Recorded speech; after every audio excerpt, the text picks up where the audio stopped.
Cette étape vous est présentée par Melvita, pionnier de la cosmétique bio en France depuis 1983, partenaire officiel du TCFIA.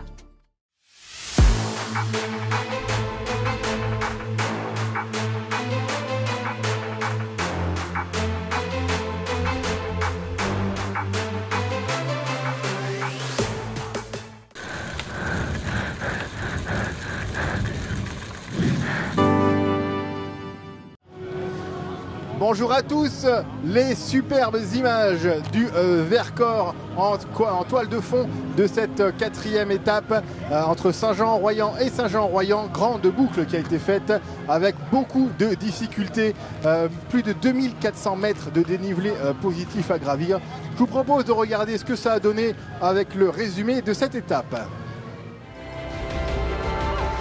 113,5 km de course aujourd'hui avec 2462 mètres de dénivelé positif, les 3 rushs intermédiaires comme d'habitude et 3 grands prix de la montagne, 1 de première, deuxième et troisième catégorie.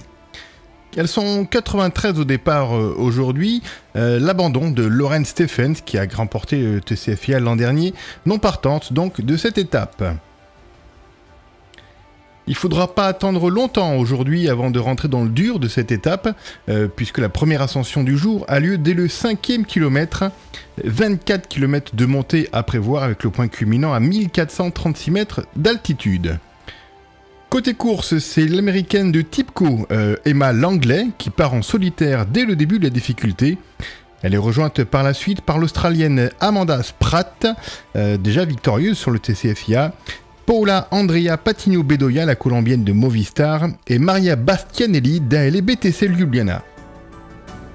D'autres groupes sortent du peloton, avec entre autres Lucinda Brand, la néerlandaise de Trek Segafredo, et Nadia Quagliato de la Bipink. L'écart stagne aux alentours des 1 minute 40 avec la tête. Le peloton, lui, est à 6 minutes. Au passage du deuxième rush remporté par Bastianelli, la course va vraiment bouger dans le col de Cari. Les favorites forcent l'allure et se retrouvent à 5, avec entre autres Lee Thomas, l'américaine porteuse du maillot rose, Margarita Garcia Cañelas et Anne Santesteban qui sont dans ce groupe.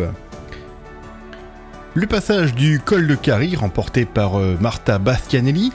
À ce moment-là de la course, les 3 filles de tête contre 1 minute 20 d'avance sur les 2 poursuivantes.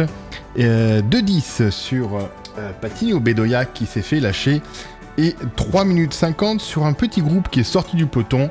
Parmi ces filles, on retrouve toutes les leaders. Seul le groupe de tête va résister justement au retour de ces leaders.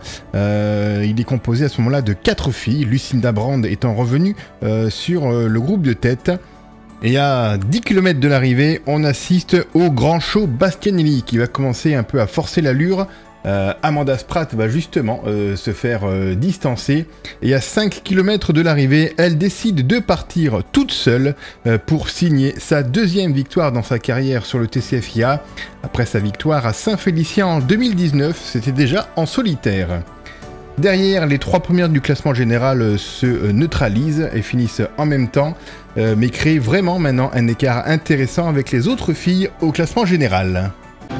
Voilà, la montagne, des falaises, tout cela bien sûr a-t-il permis de modifier les classements? On le regarde tout de suite avec l'ensemble des résultats maillot par maillot. C'est parti.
congratulations. Thank you so much. And, it was a very hard start today.